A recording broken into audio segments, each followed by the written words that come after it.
नमस्कार मंडळी, कसे आहात? आपल्या अमेरिकेत मराठी तडका चॅनलवरती आपल्या सर्वांचे स्वागत आहे. आज एवढ्या सकाळी सकाळी आवरून आम्ही कुठे गेलो होतो हे तुम्हाला कळणार आहे या व्हिडिओमध्ये, त्यामुळे व्हिडिओ शेवटपर्यंत नक्की पहा.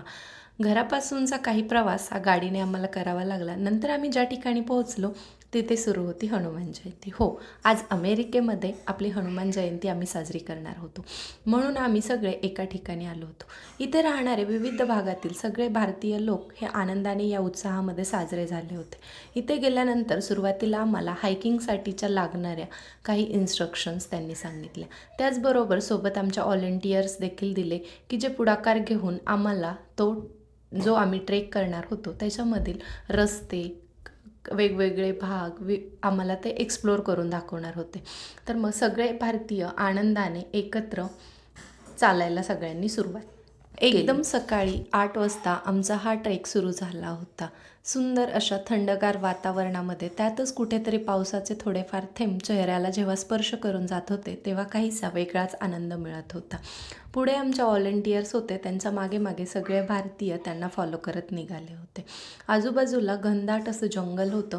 तुम्ही पाहू शकता, या झाडांची उंची पाहिली आणि आजूबाजूला सगळे पाहिलं तर असं वाटत होतं की कोणी जर रस्ता चुकलं तर तो कमीत कमी 2 दिवस तरी बाहेर पडणार नाही. पुढे काही अंतरावरती गेल्यानंतर तिथे एक ओढा वाहत होता. ह्या ओढ्याचा प्रवाह एवढा शांत निखळ होता आणि त्याचा आवाज हा ऐकतच बसावंसं वाटत होतं.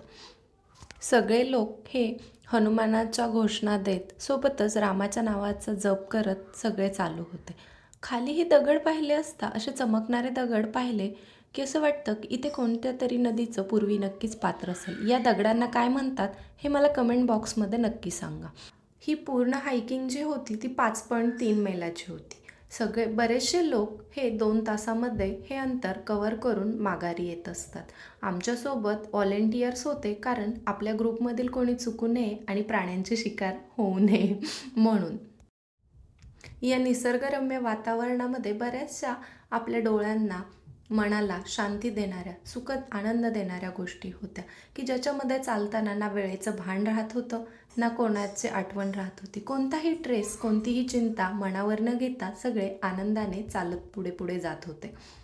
बरीचशी छोटी मुलं देखील या हायकिंगमध्ये सामील झाली होती. आपलं कल्चर, आपल्या रूढी, आपल्या परंपरा, आपले देवदेवता या निमित्ताने या अमेरिकेत राहणाऱ्या मुलांनाही माहीत होत होते. या जंगलामध्ये चालताना बऱ्याचशा गोष्टी निदर्शनास आल्या. त्याच्यामध्ये हे लाकडी पूल तुम्ही पाहू शकता. प्रत्येक ठिकाणी ह्यांनी जास्तीत जास्त लाकडाचा उपयोग करून तसं अमेरिकेमध्ये घरं देखील लाकडाचे असतातच, पण त्यांनी जंगलामध्ये फिरताना ते बांधलेले पूल, सोबत उभे केलेले कोणतेही आकर्षक वस्तू, प्रत्येक गोष्ट त्यांनी लाकडापासूनच बनवलेली आहे.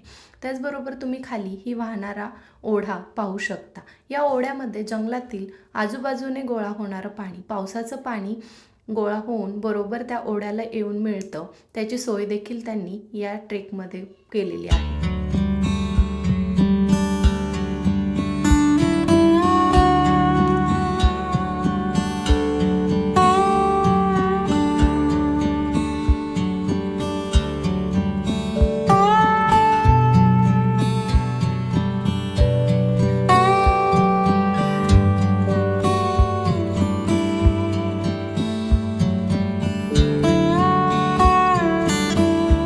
त्याचबरोबर लोक मासेमारी करतात, त्यामुळे माशांच्या प्रजाती नष्ट होतात. त्यामुळे इथे मासेमारी करायला बंदी होती.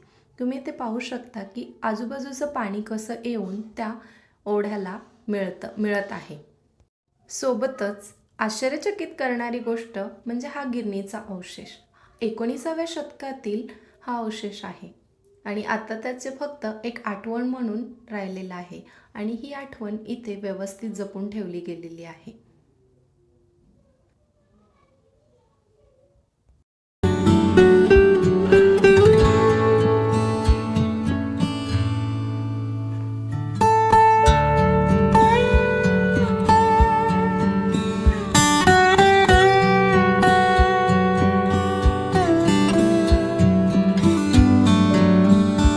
या घनदाट जंगलामध्ये कोणी हरवू नये म्हणून त्यांनी इथे मॅपही लावून ठेवलेला आहे. जसं जसे आपण आतमध्ये जाईल तसं गेल्यानंतर इथे आपल्याला या पूर्ण ट्रेकचा मॅप पाहायला मिळतो. सोबतच पुढे चालत असताना आम्हाला एका पक्षाचे दर्शन देखील झाले. हा पक्षी आपल्या अन्नाच्या शोधात बसला होता. या पक्षाचं नाव जर तुमच्यापैकी कोणाला माहीत असेल तर ते मला कमेंट बॉक्समध्ये नक्की सांगा. जसजसे आम्ही पुढे चालत गेलो तसं आम्हाला हा सायकलिंगसाठीचा रोड लागला. तोपर्यंत आम्ही जवळपास 2.5 ते 3 मैल पुढे आलो होतो आणि तिथे आल्यानंतर जसा आपला भारतीय लोकांचा ग्रुप ट्रेकिंगसाठी चालू होता तसेच US वाल्या लोकांचाही अमेरिकन लोक ते सुद्धा ट्रेकिंगसाठी आले होते. आणि या लोकांमध्ये हे सगळे डॉग प्रेमी म्हणजे कुत्राप्रेमी असल्यामुळे त्यांच्याकडे प्रत्येकाकडे ॲटलिस्ट एखादा डॉग तरी असो. प्रत्येकाचं जसं आपण आपल्या मुलांना जपतो तसे हे अमेरिकन लोक त्यांचा कुत्रांना जपत असतात, कारण त्यांच्यासाठी ते त्यांचा एक फॅमिली मेंबरच असतात. पुढे इथे सायकलिंग किंवा हॉर्स रायडिंग करण्यासाठी बंदी होती, तसं त्यांनी मागे मेन्शनही केलं होतं. आम्ही जसजसे पुढे जात होतो तसतसे नवनवीन गोष्टी पाहायला मिळत होते आणि हे जंगल आणखीनच मनाला आकर्षून घेत होतं.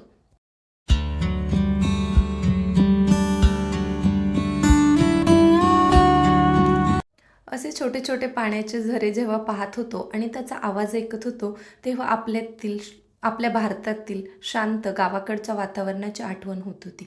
म्हणतात ना, प्रत्येकाचं आयुष्य हे ठराविक मर्यादेपर्यंतच असतं. जशी नवनवीन रोपटी जन्माला येत होती तशी वयस्कर झाडं देखील गळून पडायला लागली होती.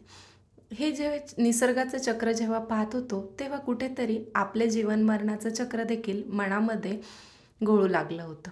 पुढे आणि चालत चालत पुन्हा एकदा या ओढ्यापाशी येऊन थांबलो. हा ओढ्याचा पाण्याचा आवाज मनाला आनंद देणारा होता आणि शेवटचा टप्पा पार करतोय हे सांगणारा देखील होता. त्यानंतर आम्ही जिथून आपला हायकिंग सुरू केलं होतं पुन्हा एकदा तिथे येऊन पोहोचलो आणि तिथे सगळे चालून चालून दमल्यामुळे सगळ्यांसाठी नाश्त्याची सोय देखील होती. सगळ्यांनी काही ना काही बनवून आणलं होतं. कोणी शिरा, पोहे, खिचडी, त्याचबरोबर फळे, ज्यूस सगळे घेऊन आले होते आणि चालून दमलेली लोक त्याचा आनंद घेत होते. सगळ्यांचा नाश्ता झाल्यानंतर निरोप घेताना सगळ्यांनी एक ग्रुप फोटो काढला आणि ह्या अनमोल आठवणी आपल्या हृदयामध्ये साठवून ठेवल्या. आणि चला तर मग आजची आमची हनुमान जयंतीच्या निमित्ताने सगळ्यांची गाठभेट कशी वाटली मला कमेंट बॉक्समध्ये नक्कीच आणि भेटूया लवकरच नवीन व्हिडिओसोबत.